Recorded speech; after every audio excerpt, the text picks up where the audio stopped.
नमस्कार। Breaking news में बड़ी खबर आपको बता दें कि समाजवादी पार्टी के 14 सदस्य के प्रतिनिधि मंडल आज बरेली पहुंच रहे हैं।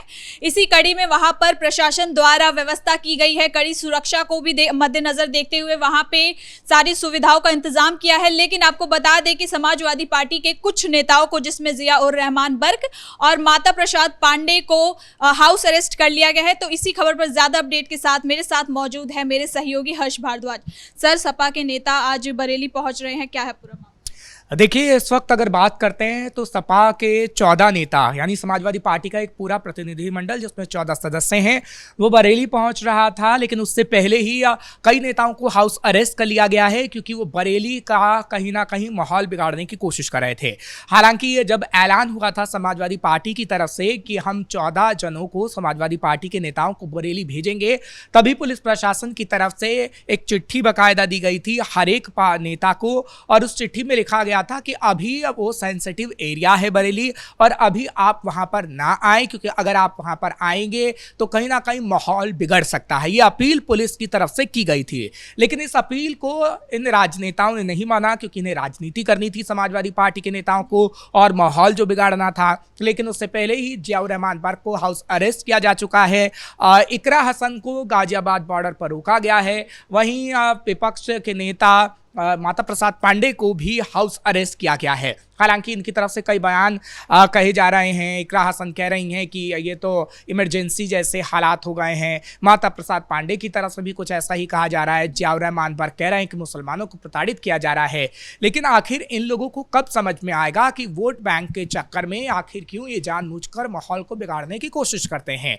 क्योंकि बार बार इनकी तरफ से यही कहा जा रहा है, जिया-उर-रहमान बर्क हो, इकरा हसन हो, कि वहां पर कुछ मुसलमान ऐसे हैं जिनकी आवाज़ को दबाया जा रहा है, पुलिस प्रशासन उन्हें बोलने नहीं दे रहा है, जानबूझकर उन पर कार्रवाई हो रही है। लेकिन कार्रवाई तो होगी अगर आप कट्टरपंथी बनेंगे, अगर आप पत्थरबाजी करेंगे, अगर आप पेट्रोल बम का इस्तेमाल करेंगे तो कार्रवाई तो होगी। क्योंकि ये जो सीसीटीवी कैमरा है वो दिखाते हैं कि किस तरीके से मौलानाओं ने जानबूझकर पत्थरों को इकट्ठा किया और नारेबाजी की और उसके बाद पेट्रोल बम का इस्तेमाल किया। हम देख रहे हैं कि कितने उपद्रवियों को अभी गिरफ्तार किया गया है। मौलाना तौकीर रजा नए नए खुलासे कर रहा है, क्योंकि मौलाना तौकीर रजा को न्यायिक हिरासत में रखा गया है। और मौलाना तौकीर रजा के लिए ये सूत्रों के हवाले से खबर भी आ रही है कि किसी पार्टी के बड़े नेता का भी नाम शामिल है, और किसी पार्टी के नेता का भी उसने नाम लिया है। अभी खुलकर बातें सामने नहीं आई हैं, लेकिन क्या वो समाजवादी पार्टी के मुखिया का नाम हो सकता है? हो सकता है। इसलिए हम कह रहे हैं कि समाजवादी पार्टी के नेताओं का भी इस हिंसा को भड़काने में पूरा हाथ था। 3 नेताओं की गिरफ्तारी समाजवादी पार्टी के हुई है। हालांकि जब समाजवादी पार्टी की तरफ से ये ऐलान किया गया कि हम उन 3 नेताओं को निष्कासित कर रहे हैं पार्टी से, तो क्या समाजवादी पार्टी के मुखिया को पता नहीं था कि उनकी तरफ से ये ऐसी गतिविधियां की जा रही हैं? क्योंकि 4 दिन से लगातार ऐसी प्लानिंग बनाने की कोशिश हो रही थी। तो और क्या समाजवादी पार्टी के मुखिया की तरफ से ये निर्देश दिए गए थे अपनी पार्टी के नेताओं को कि जाइए वहां पर दंगा भड़काइए और योगी आदित्यनाथ का नाम खराब करिए? क्योंकि अगर ऐसा ना होता तो समाजवादी पार्टी इस वक्त ये प्रतिनिधिमंडल ना भेजती। क्योंकि देखिए, कल ही जुमे की नमाज बीती है, उससे पहले जुमे की नमाज पे हमने देखा कि किस तरीके से दंगा भड़काने की कोशिश हुई, और इस जुमे की नमाज में पुलिस ने पूरी व्यवस्थाओं को ठीक कर दिया है। लेकिन व्यवस्था कैसे बिगड़े, माहौल कैसे खराब हो, वो अखिलेश यादव चाहते हैं। और इसलिए अखिलेश यादव ने जानबूझकर इकरा हसन का चुनाव किया, जिया-उर-रहमान बर्क का चुनाव किया, क्योंकि ये मुस्लिम नेता हैं। और मुस्लिम नेता किस तरीके से सेंसिटिव एरिया में जाके सेंसिटिविटी को, लोगों की टच करेंगे, मुसलमानों को, इसलिए इनका चुनाव किया गया है। लेकिन आगे आने वाले समय में आप देखिएगा कि इन पर भी बड़ी कार्रवाई हो सकती है, क्योंकि योगी आदित्यनाथ की सरकार में अगर कोई भी ऐसी गतिविधि करने की कोशिश करेगा, माहौल को बिगाड़ेगा, तो पुलिस उसे घर से उठाकर ले जाएगी। और जिया-उर-रहमान बर्क के साथ भी ऐसा ही होगा। हालांकि जिया-उर-रहमान बर्क इस वक्त हाउस अरेस्ट हैं, लेकिन घर से ही सोशल मीडिया पर उनकी तरफ से बयान सामने आया है और उनकी तरफ से कहा जा रहा है कि जानबूझकर उनको ही टारगेट पे रखा जाता है क्योंकि वो मुसलमान हैं और किसी नेता को नहीं। लेकिन समाजवादी पार्टी के अभी सभी 14 नेताओं को या तो जो बाहर से आ रहे हैं, उत्तर प्रदेश के बाहर से आ रहे हैं, तो उन्हें गाजियाबाद बॉर्डर पे रोका गया है, बॉर्डर एरिया पे रोका गया है, और जो उत्तर प्रदेश के अंदर हैं वहाँ से बरेली जाने की कोशिश कर रहे हैं उन्हें हाउस अरेस्ट किया गया है। विपक्ष के नेता माता प्रसाद पांडे का जहाँ तक हम जिक्र करते हैं तो उन्हें सुबह तड़के 5 बजे ही हाउस अरेस्ट कर लिया गया था और देर रात हाउस अरेस्ट किया गया है। जियाउर रहमान पर को अभी भारी पुलिस बल तैनात उनके घर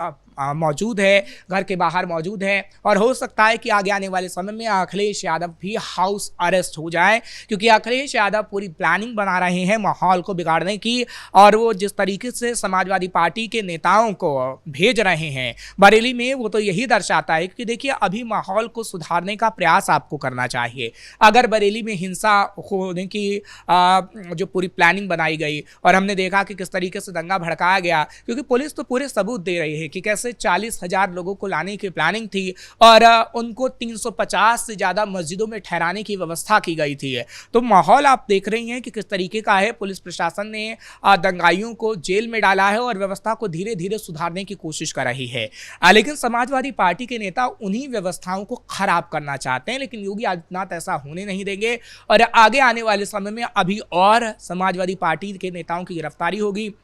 हालांकि इससे पहले हमने देखा था नगीना सांसद भी जाने की कोशिश कर रहे थे बरेली के अंदर और उनकी तरफ से भी ये कहा गया था कि मैं मुसलमानों से बातचीत करना चाहता हूं क्योंकि बरेली का मुसलमान इस वक्त डरा हुआ है।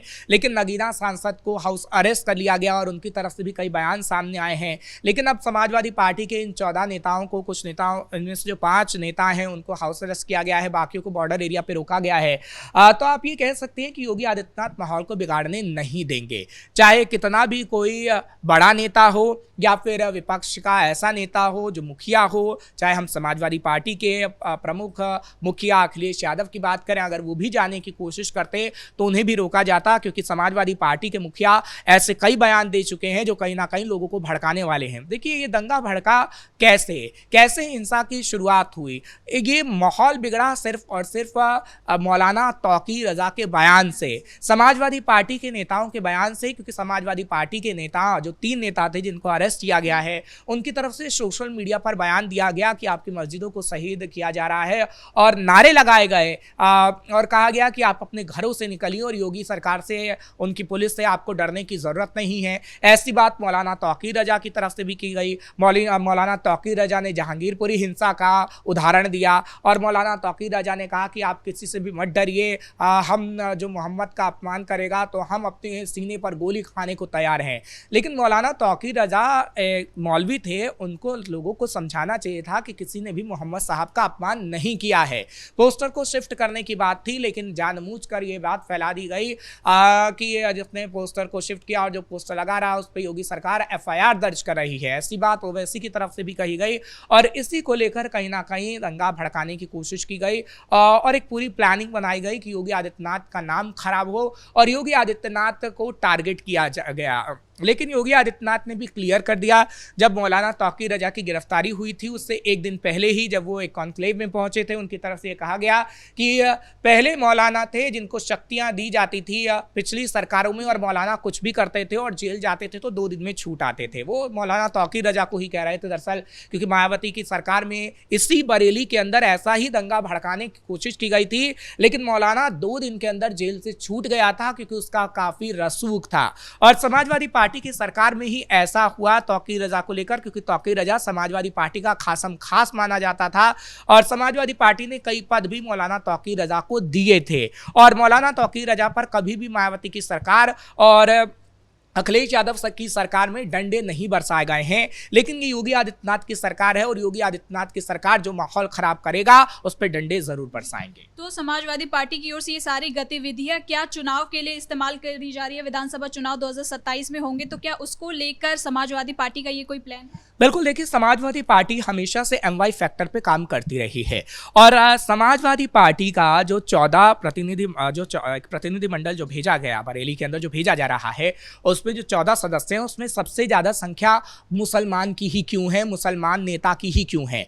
ये दर्शाता है कि समाजवादी पार्टी जानबूझ के मुसलमानों को टारगेट करने की कोशिश कर रही है और उन्हें बताना चाहती है कि देखिए हम आपके साथ हैं और उनकी भावनाओं को टच करना चाहती है। लेकिन उस मुसलमान के साथ पूरा व्यवहार योगी आदित्यनाथ ने नहीं किया है जो मुसलमान एकदम ठीक है और वो मुसलमान कोई भी ऐसी गतिविधियां नहीं करता है जो माहौल बिगाड़ने की कोशिश करे, उस मुसलमान पर कार्रवाई की गई है जो कट्टरपंथ फैलाता है और कट्टरपंथ फैलाने के चक्कर में उत्तर प्रदेश का माहौल बिगाड़ देता है और पेट्रोल बम का इस्तेमाल करता है, पत्थरबाजी करता है। और ये पूरा उत्तर प्रदेश भी जानता है, लेकिन एक नैरेटिव गढ़ने की कोशिश अखिलेश यादव कर रहे हैं, लेकिन उनका ये नैरेटिव शायद ही कभी कामयाब हो। बहुत बहुत शुक्रिया आपका इन तमाम जानकारी के लिए। तो कुल मिलाकर समाजवादी पार्टी के प्रतिनिधिमंडल आज बरेली पहुंचे, लेकिन उनको वहां पर रोक लिया गया है। बॉर्डर पे बहुत से नेताओं को हाउस अरेस्ट भी किया गया है।